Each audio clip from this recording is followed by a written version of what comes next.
I went to an ayahuasca retreat in Peru. The retreat itself was amazing, and I would recommend it to everyone. It was held deep in the Amazon, and to get there, you either had to pay for a group bus or take a small motorbike taxi. No one was really willing to drive that far otherwise. After the retreat ended, I had a couple of extra days to relax before heading back to the States. The girl I bunked with also had some time, so we decided to go into Tarapoto, the nearest town, and explore. We shopped, ate, and toured a chocolate factory. She was staying in a hotel in town for an early morning flight, so I took a motorbike taxi back to the jungle alone. About halfway down the road, the driver stopped. A man holding an AR approached the cab and started questioning me. Where I was going, what I was doing, all of that. I was completely alone, with the driver who had willingly stopped for this guy, and a man with a massive gun in the middle of the Amazon. I was beyond terrified. The whole ordeal lasted less than 5 minutes and ended with me paying the Gaia toll of 10 sols, about 8 USD. The driver insisted I had to do it, so I did. Thankfully, we drove away. A few miles later, the driver stopped again, and I nearly had a heart attack. He said he had something to show me and told me to get out of the cab. I still don't know if that was the right decision, but I did. He led me to the edge of the road where a cliff overlooked a breathtaking sight, the place where a smaller river violently and spectacularly smashed into the Amazon River. It was one of the most beautiful things I saw in Peru. We stood in silence, watching the rivers merge before he safely took me back to the retreat. Terrifying ride, but damn, what a story. My sister, my mum, and I were almost trafficked. We're originally from the Balkans, but live in Germany. After my parents divorced, my mum took us on a holiday back home. The bus ride was over 30 hours. We were almost there, and my uncle was supposed to pick us up at the station, but we never arrived. Around 11 p.m., the bus drivers claimed we had a flat tire in the middle of nowhere. Only 3 other women were left on the bus. They started crying when the drivers told us there were nice taxis waiting to take us home. Looking back, it made no sense. None of us lived in the same city.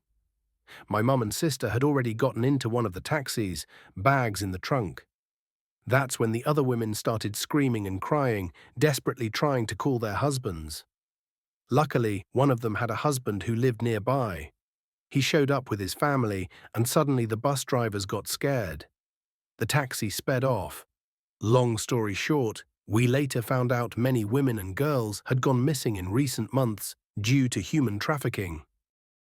I have a house in both Nova Scotia and New York, and I drive between them about every other month. This happened around 3 a.m. while I was driving through Maine. It was snowing heavily, and I was on a very remote stretch of highway. I needed gas but hesitated to stop because of the weather. Eventually, I pulled into a gas station, filled up, grabbed a coffee and cigarettes, and stepped outside to smoke. Everything seemed normal until I noticed 3 men sitting in a parked car, just watching me. That spooked me, so I stubbed out my cigarette, got in my car, and drove off. About 2 miles down the road, I saw headlights behind me. It was the same car. They slowly gained on me until they were right behind me. Then they bumped into my car. I pulled over, and so did they. All 3 got out and started walking toward me with their hands in their pockets. They picked the wrong person. I grabbed my shotgun from the back, got out, and just stood there. They stopped, stared for a second, turned around, and sped off.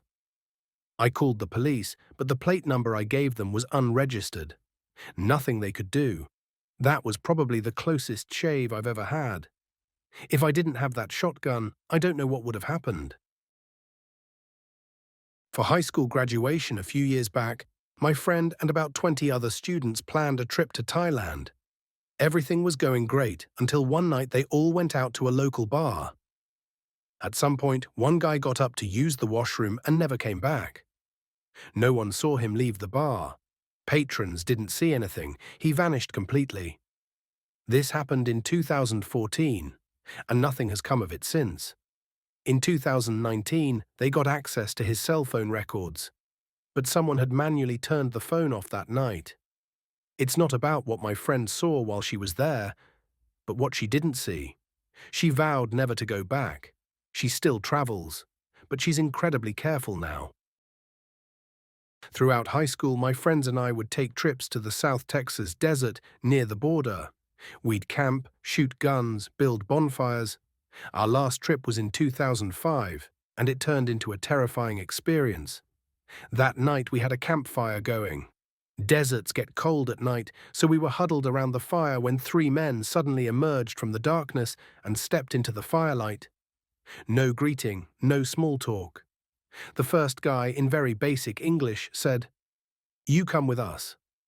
It wasn't a request. We politely declined. Another guy muttered something angrily in Spanish. The first man repeated, "Come with us," and stepped forward. My friend panicked, grabbed his shotgun, and screamed that we weren't going anywhere. The guy just said, okay, stay," and backed away.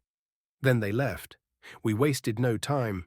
We doused the fire, grabbed our wallets and old flip phones, and ran to the car.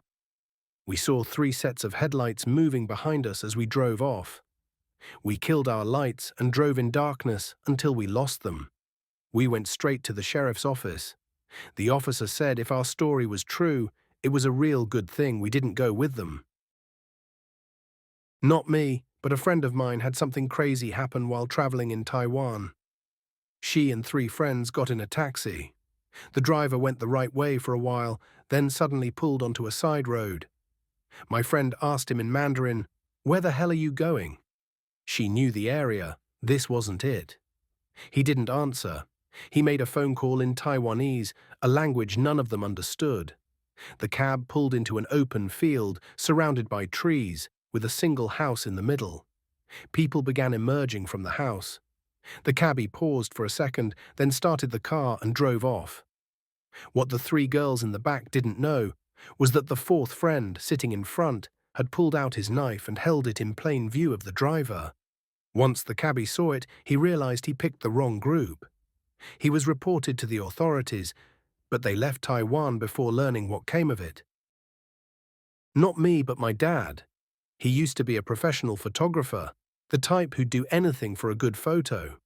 On a business trip to Mexico during some free time, he rented a car and went outside the city to explore. He found some kids playing in the street and started taking pictures. Minutes later, a mob formed around his car, screaming, pounding on windows, trying to flip the vehicle. Police eventually showed up and arrested him, likely saving his life. At the station, officers told him a cartel had been kidnapping children after scouting them out, and locals thought he was part of it. He was just a tourist with a camera in the wrong place at the wrong time. My girlfriend and I went to Pai, Thailand, a small village popular with hippie tourists. One night after a reggae event, we couldn't find our scooter. While searching in the dark, dozens of stray dogs followed us.